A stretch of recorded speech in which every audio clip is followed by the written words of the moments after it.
chacun s'en est aperçu, nous avons vécu une controverse publique autour de la question du travail le dimanche.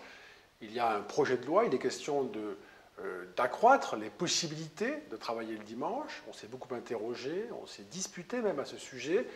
Et on a même fait des sondages. Il y a eu des enquêtes d'opinion. Mais ce qui nous a frappé à la Fondation pour l'innovation politique, c'est que ces enquêtes, au fond, interrogeaient des personnes qui le plus souvent ne travaillaient pas le dimanche.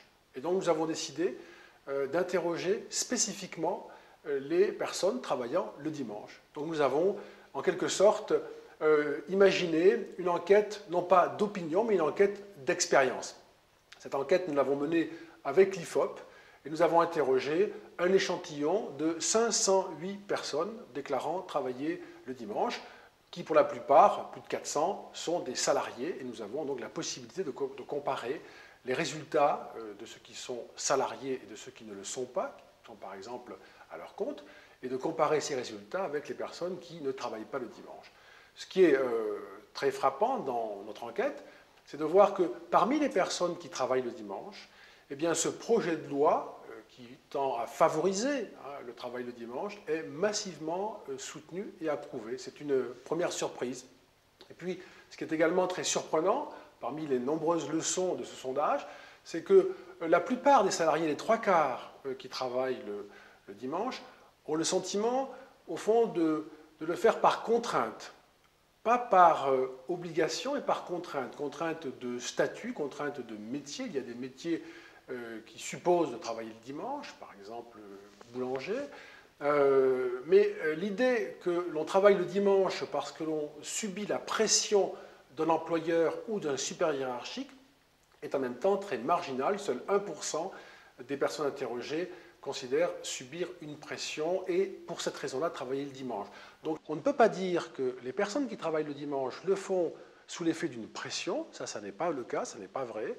En revanche, elles le font dans un système de contraintes qu'elles vivent comme telles. Et elles disent d'ailleurs que, la plupart disent que travailler le dimanche ne leur pose pas de problème, mais si elles pouvaient ne pas travailler le dimanche, elles préféreraient ne pas travailler le dimanche. Et puis évidemment, ce ne sera pas très surprenant, mais le fait d'être mieux rémunéré si on travaille le dimanche, évidemment, favorise l'adhésion au travail du dimanche. La loi d'ailleurs prévoit de rendre obligatoire une surrémunération pour les personnes qui travailleraient le dimanche. Sur notre échantillon, on note que à peine plus de la moitié, 53% des personnes qui travaillent le dimanche, aujourd'hui, reçoivent une rémunération supplémentaire. Donc il y a là, de ce point de vue-là, un progrès important à faire, à n'en pas douter. Et puis, ce qui est frappant aussi, mais il y a 1000 enseignements que l'on pourrait détailler, ce qui est frappant aussi, c'est de voir qu'il y a un profil de ceux qui aiment travailler le dimanche, très clairement de jeunes actifs, vivant dans de grandes agglomérations, c'est très frappant pour l'agglomération parisienne, vivant seuls, ayant au fond envie de se mettre au rythme de la vie urbaine, dans une socialité qui fait une part assez large au service rendu aux autres. C'est un des éléments importants pour un salarié sur deux qui répond à cette enquête. Voilà, c'est quelques indications.